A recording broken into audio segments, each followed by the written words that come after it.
Shall we continue? This is rule number 3 from Jordan Peterson's 12 Rules for Life.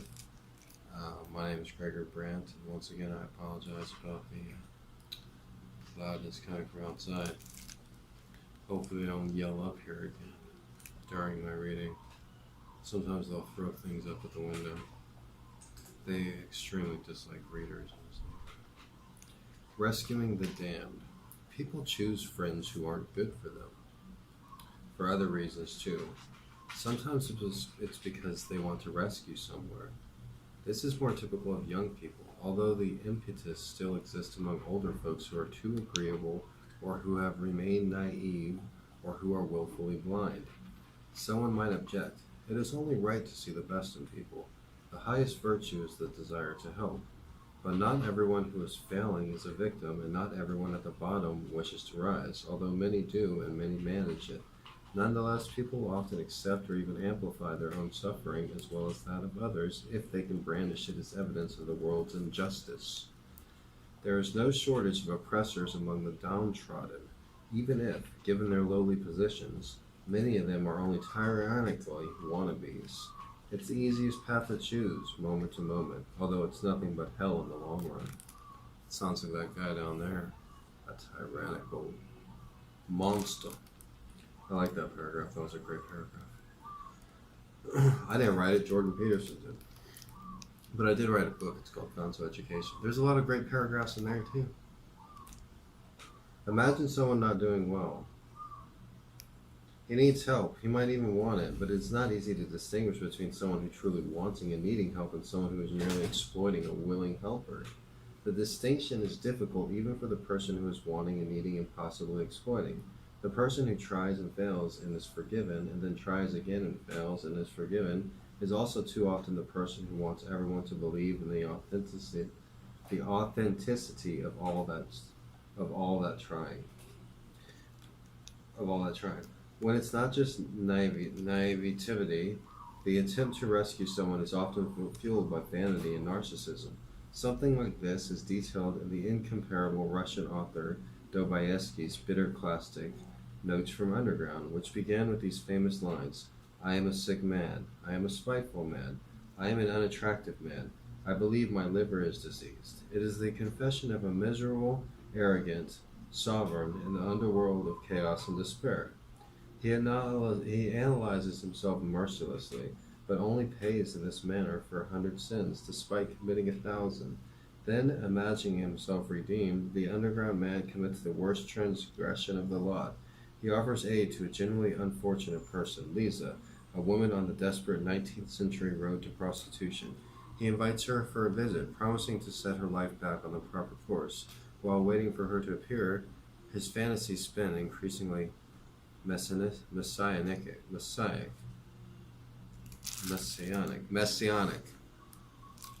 One day passed, however, another and another. She did not come and began to grow calmer.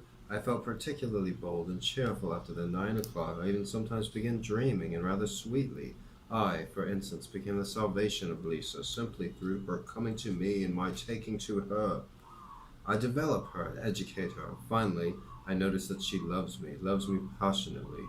I pretend not to understand. I don't know, however, why I pretend, just for effect perhaps. At last, all confused and transfigured, trembling and sobbing, she flings herself at my feet and says that I am her savior, and that she loves me better than anything in the world. Nothing but the narcissism of the underground man is nourished by such fantasies. Liza herself is demolished by them. The salvation he offers to her demands far more in the way of commitment and maturity than the underground man is willing or able to offer. He simply does not have the character to see it through, something he quickly realizes and quickly rationalizes. Liza eventually arrives at his shabby apartment, hoping desperately for a way out, staking everyone she has on a visit. She tells the underground man that she wants to leave her current life. His response: "Why have you come to me to tell me that, please? I begin." I don't know why I'm doing an English accent, just damn okay. I begin. I think it's from the famous English book, too, Pride and Prejudice. Liza: "Why have you come to me? Tell me that." I begin, gasping for breath, and regardless of local connection to my words. I longed to have it all at once, at one burst. I did not even trouble how to begin. Why have I come? Answer, answer, I cried, hardly knowing what I was doing. I tell you, my good girl, why have you come? You've come because I've talked sentimental stuff to you then. So now you are soft as butter and longing for fine sentiments again. So you may as well know I was laughing at you then, and I am laughing at you now. Why are you shuddering? Yes, I was laughing at you. I had been insulted just before at dinner by the fellows who came that evening before me. I came to you, meaning to thrash one of them an officer, but I didn't succeed. I didn't find him. I had to avenge the insult of someone to get back on my own again. You turned up. I vented my spleen on you and laughed at you. I had been humiliated, so I wanted to humiliate. I had been treated like a rag, so I wanted to show my power. That's what it was. And you imagined I had come there on purpose to save you? Yes? You imagined that? You imagined that? I knew that she would perhaps be muddled and not take it all in exactly, but I knew, too, that she would grasp the gist of it. Very well indeed, and so indeed she did. She turned white as a handkerchief, tried to say something, and her lips worked painfully, but she sank on a chair as though she had been felled by an axe. And all the time afterwards she listened to me with her lips parted and her eyes wide open, shuddering with awful terror. The cynicism, my words overwhelmed her. The inflated self-importance, carelessness, and sheer malevolence of the underground man dashes Liza's last hopes. He understands this well. Worse, something in him was aiming at this all along, and he knows that too. But a villain who despairs his villainy has not become a hero. A hero is something positive, not just the absence of evil. But Christ himself, you might object, befriended tax collectors and prostitutes. How dare I cast aspersions of the motives of those who are trying to help? But Christ was the archetypical perfect man, and you're you. How do you know that your attempts to pull someone up won't instead bring them or you further down? Imagine the case of someone supervising an exceptional team of workers, all of them striving toward a collectively held goal. Imagine them hardworking, brilliant, creative, unified. But the person supervising is also responsible for someone troubled who is performing poorly elsewhere. In a fit of inspiration, the well-meaning manager moves that problematic person in the midst of a stellar team, hoping to improve him by example. What happens, and the psychological literature is clear to this point, does the errant interloper immediately straighten up and fly right? No. Instead, the entire team degradates. The newcomer remains cynical, arrogant, and neurotic. He complains, he shirks, he misses important meetings. His low-quality work causes delays and must be redone by others. He still gets paid, however, just like his teammates. The hard workers, that's why there's so many phonies in office buildings. Everyone's like, yeah, I love this. I'm like that guy that's like arrogant and neurotic. He misses important meetings. His low-quality work causes delays and must be redone by others. He still gets paid, however, just like his teammates. The hard workers who surround him start to feel betrayed. Why am I breaking myself into pieces striving to finish this project, he thinks, when my new team member never even breaks a sweat? The same thing happens when well-meaning counselors place a delinquent teen among comparatively civilized peers. The delinquency spreads, not the stability. That's why they put like bad kids all in the same school. Like, you're going to this school. Down is a lot easier than up. And, I wish they would have sent me to a bad school. I probably met some interesting people. I don't know why I said that like Forrest Gump. Maybe you are saving someone because you're a strong, generous, well put together person who wants to do the right thing. But it's also possible, and perhaps more likely, that you just want to draw attention to your inexhaustible reserves of compassion and goodwill. Or maybe you're saving someone because you want to convince yourself that the strength of your character is more than just a side effect of your luck and birthplace. Sounds like me. Or maybe it's because it's easy to look virtuous when standing along someone utterly irresponsible. Assume first that you are doing the easiest thing and not the most difficult. Your raging alcoholism makes my binge drinking appear trivial. My long, serious talks with you about your badly failing marriage convinces both of us that you are doing everything possible and that I am helping you to my utmost. It looks like effort, it looks like progress, but real improvement would require far more from both of you. Are you so sure the person crying out to be saved has not decided 1,000 times to accept his lot of pointless and worsening suffering, simply because it is easier than shouldering any true responsibility? Are you enabling a delusion? Is it possible that your contempt would be more salutary than your pity? True that, man. Like, people know what's good for them. Like, that's why the same reason I don't believe in AA and stuff like that. And I'm sure, apparently, Jordan Peterson doesn't either. Or maybe you have no plan, genuine or otherwise, to rescue anybody. You're associating with people who are bad for you, not because it's better for anyone, but because it's easier. You know it. Your friends know it. You're all bound by an implicit contract, one aimed at nihilism and failure and suffering of the stupidest sort. You've all decided to sacrifice the future to the present. You don't talk about it. You don't all get together and say, let's make the easier path, let's indulge in whatever the moment might bring, and let's agree further not to call each other on it. That way we can easily forget what we were doing. You don't mention any of that, but you all know what's really going on. Before you help someone, you should find out why that person is in trouble. You shouldn't merely assume that he or she is a noble victim of unjust circumstances and exploitation. It's the most unlikely explanation, not the most probable. In my experience, clinical and otherwise, it's just never been that simple. Besides, if you buy the story that everything terrible just happened on its own with no personal responsibility on the part of the victim, you deny that person all agency in the past, and by implication to the present and future as well. In this manner, you strip him or her of your all power. It is far more likely that a given individual has just decided to reject the path upward because of its difficulty. Perhaps, see, this is where I don't agree with them. You know, if you're like homeless on the street and you want an apartment in the United States, you need a cosigner. If you don't have rental history, you can't just go get a place to live. You can like go get a job and like to work somewhere, but like if you want a credit card or a place, you know, any credit or rental history, and you want to get a car, like he's had things a little bit too easy for him, where he's ignorant to that fact, and on like the everyday struggle of people in abject poverty. He's totally ignorant of that, obviously. You shouldn't merely assume that he or she is a noble victim of unjust circumstances or exploitation. You're right, most of the time they're not. Most of the time it's their own problem. It's the most unlikely explanation, not the most probable. That's true. In my experience, clinical and otherwise, it's just never been that simple. Besides, if you buy the story that everything terrible just happened on its own with no personal responsibility on the part of the victim, you deny that person all agency in the past, and by implication in the present and future as well. In this manner, you strip him or her of all power. Good point. I totally agree with that, and I never said that I'm totally not responsible for the bad things that happen to me. I wish I would have learned things a lot earlier. I should have spent more time on the library reading. I don't know. I should have done things differently. It is far more likely that the given individual just decided to reject the path upward because of its difficulty.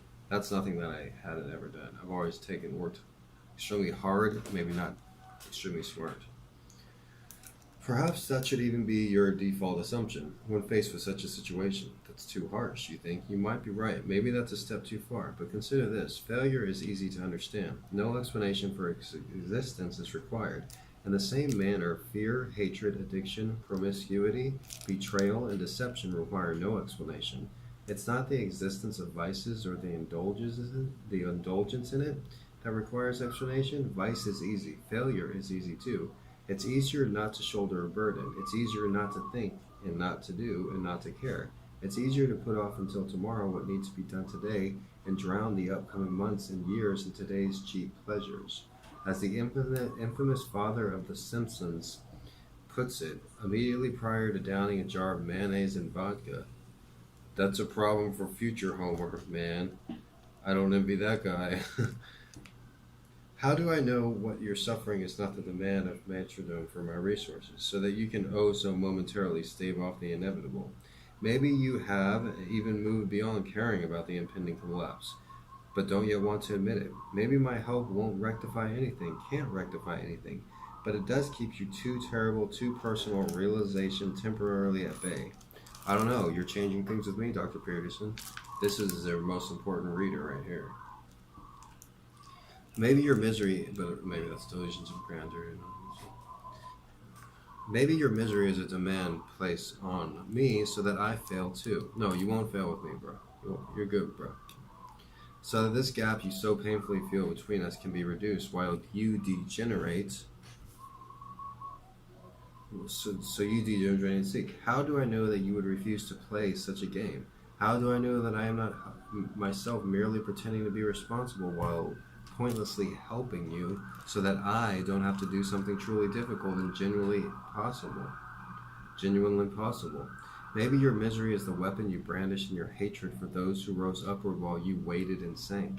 Maybe your misery is your attempt to prove the world's injustice instead of the evidence of your own sin, your own missing of the mark, your conscious refusal to strive and to live. Maybe your willingness to suffer and failure is inexhaustible, given what you use that suffering to prove. Maybe it's your revenge on being. How exactly should I befriend you when you're in such a place? How exactly could I? Wow, this is harsh. Success, that's the mystery. Virtue, that's what's inexplicable. To fail, you merely have to cultivate a few bad habits. You just have to bide your time. And once someone has spent enough time cultivating bad habits and biding their time, they are much diminished. Much of what they could have been has dissipated, and much of the less that have become is now real. Things fall apart on their own accord, but the sins of men speed their degeneration, and then comes the flood. I'm not saying that there is no hope of redemption, but it is much harder to extract someone from a chasm than it is to lift them from a ditch. And some chasms are very deep, and there's not much left of the body at the bottom. Maybe I should at least wait to help you until it's clear that you want to be helped. Carl Rogers, the famous humanistic psychologist, believed it was impossible to start a therapeutic relationship if the person seeking help did not want to improve. Rogers believed it was impossible to convince someone to change for the better. The desire to improve was, instead, the precondition for progress. I've had court-mandated psychotherapy clients. They did not want my help. They were forced to seek it and did not work. It was a travesty. If I stay in an unhealthy relationship with you, perhaps it's because I'm too weak-willed and indecisive to leave, but I don't want to know. I don't want to know it. Thus I continue helping you and console myself with the pointless martyrdom. Maybe I can then conclude about myself. Sometimes that's self-sacrificing, that willing to help someone, that has to be a good person. Not so. It might be just a person trying to look good, pretending to solve what appears to be a difficult problem instead of actually being good and addressing something real. Maybe instead of continuing our friendship, I should just go off somewhere, get my act together, and lead by example. That's what I'm doing. And none of this is justification for abandoning those real in need and pursue your narrow, blind ambition, in case it has to be said. And none of this is a justification for abandoning those in real need to pursue your narrow, blind ambition, in case it has to be said. So yeah, I made the mistake of hanging out with people that I tried to get acceptance from, but their acceptance was pointless, like they weren't ever going to help me at all. Now I'm a lot smarter now. Like in my 20s, I'd probably talk to somebody in this neighborhood and be like, "Oh, I'm gonna try to and be friends with them." Now I'm smart enough. None of these people that live around here in this government housing area, none of them are ever gonna help me with anything. So I'm not ever gonna be friends with or talk to them or anything. They prey on people that they think that they can get something from, but they're not gonna get shit from me. So yeah, I've wised up like that. You want to be friends with people that have your best interest in mind, not people around here.